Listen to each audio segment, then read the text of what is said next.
hi. You're not here for me, you're here for the anime, so I've neatly compiled every anime I'll be talking about down in the comments so you can skip around when I start talking about dumb gay-ish. A star indicating something that you have to keep your eyes on this season, a bitch-ass star for anime that I feel is genuinely worth your time so far, and some other symbol for a secret category. First off, what's returning this season? Well, Isekai Quartet. I don't think anybody gives a shit about Isekai Quartet, so in more interesting news, Haikyuu's entering its 4th season, which I've heard, I'm not caught up with the manga myself, is going to be pretty damn hype. Finally, a spin-off of the main Madoka Magica game series is receiving an adaptation. Now, with the sequels out of the way, we can talk about the new stuff. This just in, field analysts have not been able to detect cap in the statement, Dorohedoro will be the best anime this season. Listen, this has stood on my mental list of all-time favorite manga alongside Beastars for about a year now, but I can definitely see the aesthetic and atmosphere weirding out a lot of lesser men. That's okay, you just need a father figure, like me. Dorohedoro is a dark action, mystery, sign-in drama perfect for every anime fan looking for something that stands out, that's unique, but also extremely entertaining. It mainly takes place in 2 worlds. The first is The Hole, which is inhabited mostly by normal humans. However, wizards from another world frequently cross over to The Hole to experiment new magic and use these humans as guinea pigs. Our main character is Kaiman, a dude looking for a wizard that gave him a lizard's head. That's all I'm going to tell you. Now, the art is done in half CGI and half 2D. Is it Beastars quality?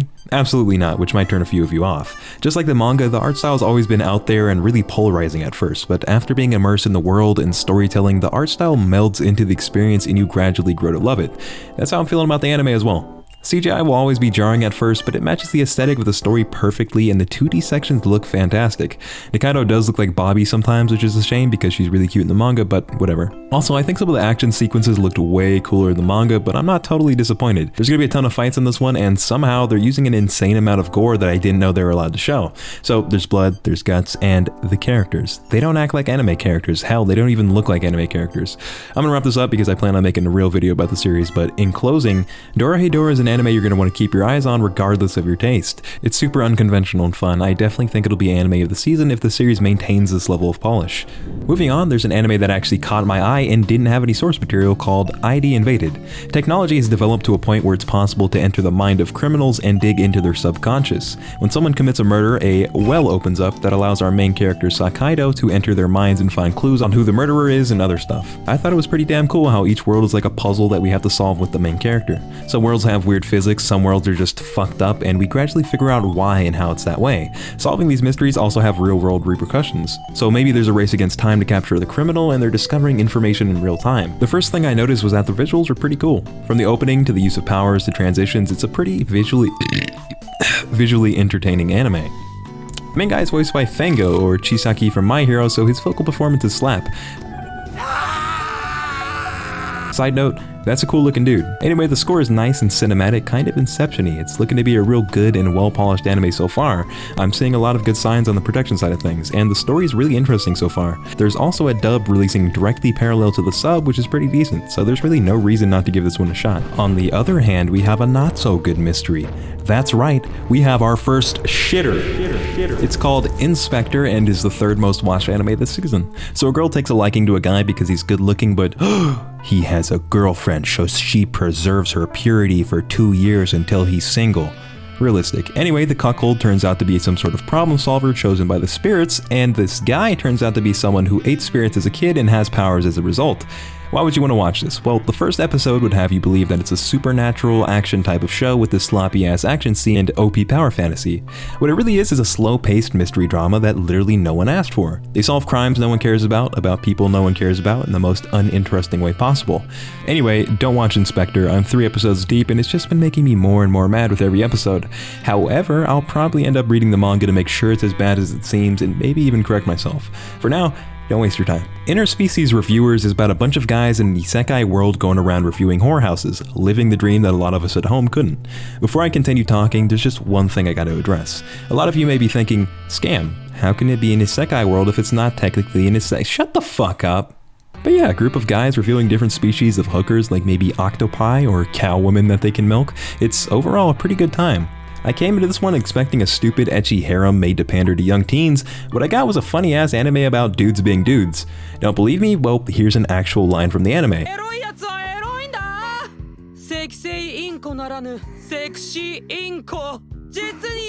I don't know how accurate the subtitles are, if at all. They argue about dick size, they argue about whether or not it's cool to bang old ladies. I was really oddly surprised at how chill and self-aware this anime was. Check it out if you want to laugh. I would even watch it with friends if you can.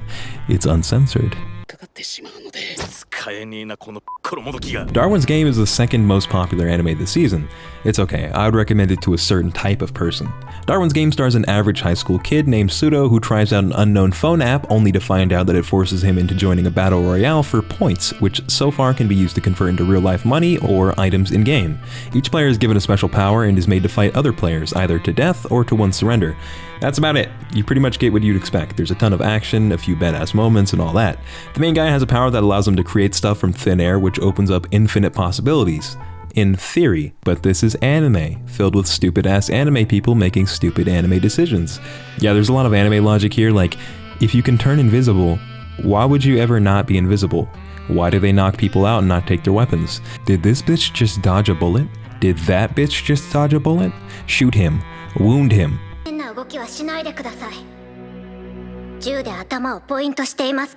Do you? Do you really? This bitch is ugly. The main character is hella ugly. So here's the thing, if you're looking for something profound or if you're looking for any semblance of realism or something like that, skip Darwin's Game. However, if you can just turn off your brain and chill out, it's a fun show, especially if you're not used to the whole death game genre. I'd recommend it as a time burn or if you're out of things to watch this season, but it's definitely not something we're going to remember that far down the line. Keep your hands off Izuken is probably popping up in your feed. I watch anime related content on YouTube once every vernal equinox and it's still finding its way into my Rex. Does it live up to the hype? Yes and no. Keep Your Hands Off Izuken is about a group of girls that are really into creating anime and go through various hardships in order to do so. It's a school comedy and apparently a seinen. The idea of an anime about making an anime might sound boring as hell to someone who doesn't have the same interests, such as myself, but they keep the story alive with these cool, imaginative art segments, Spyro-esque music, and so far an incredibly alluring cast. That being said, the first episode nearly had me knocked the fuck out. I love the art. It's original and the world is extremely lively. It's honestly a pleasure to look at, especially when placed alongside what looks like to be the same style over and over. The character design is wonderful. When have you seen an anime girl in a tank top? The characters have actual personalities and interests like real people, and I love Tall Girl. If not for Nakaido, Tall Girl would be the best girl this season. And the show even stars a guest appearance by Michael B. Jordan himself. All that said, it's still fucking boring at the start, and I didn't stop drifting into REM sleep until around the third episode. I'm mostly being drawn in by the characters that I love so much and not really the plot. So my rec would be to watch the first 3 episodes. If it's not keeping your attention and at least having you wonder what's gonna happen next, ditch it for now. It's also produced by the same studio as Devilman Crybaby, so let's hope that it doesn't end with some toothpicks. Plunderer. Oh my god. It can't be Nekopara.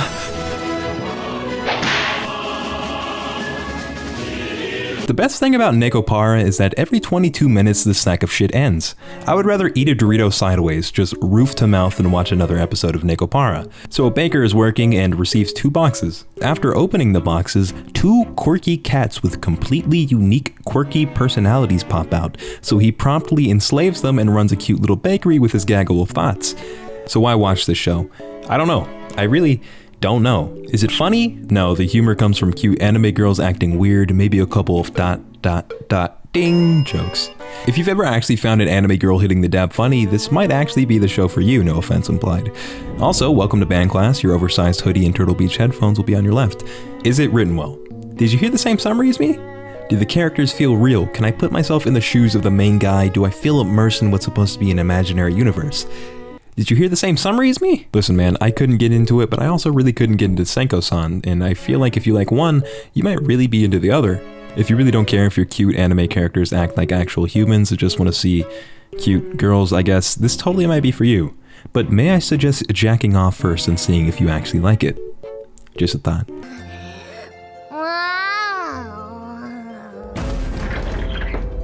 To wrap this up, I actually saved a pretty decent one to leave off on. Somali in the Forest Spirit. The whole trope of having a big-ass, scary, emotionless thing take care of a weak little girl is tired.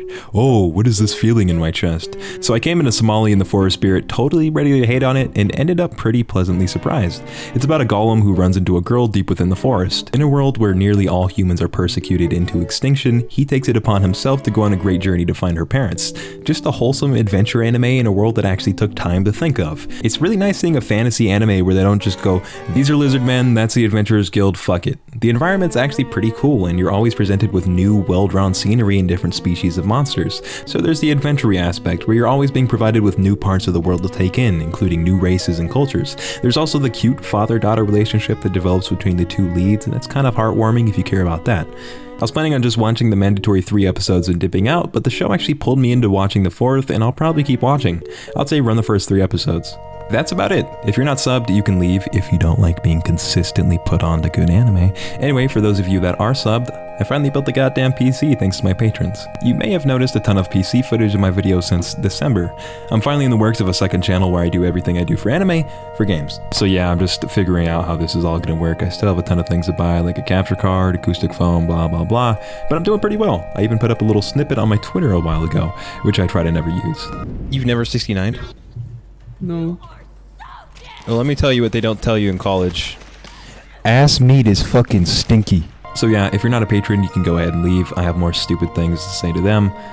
For some reason, I get really anxious whenever I get DMs from people I don't know, so I haven't checked my Patreon messages in like a month, which is really shitty, and I really am grateful. I just have to say to myself, alright, you have 10 messages to respond to from total strangers, let's do it. So today I'll be doing that. Thanks to you guys, I have a PC capable of running and recording games, a new mic, and I even bought a desk. Originally, I had to put my keyboard and my mouse on my dresser and had to stand up to edit, so thank you. Talk to you soon. See ya.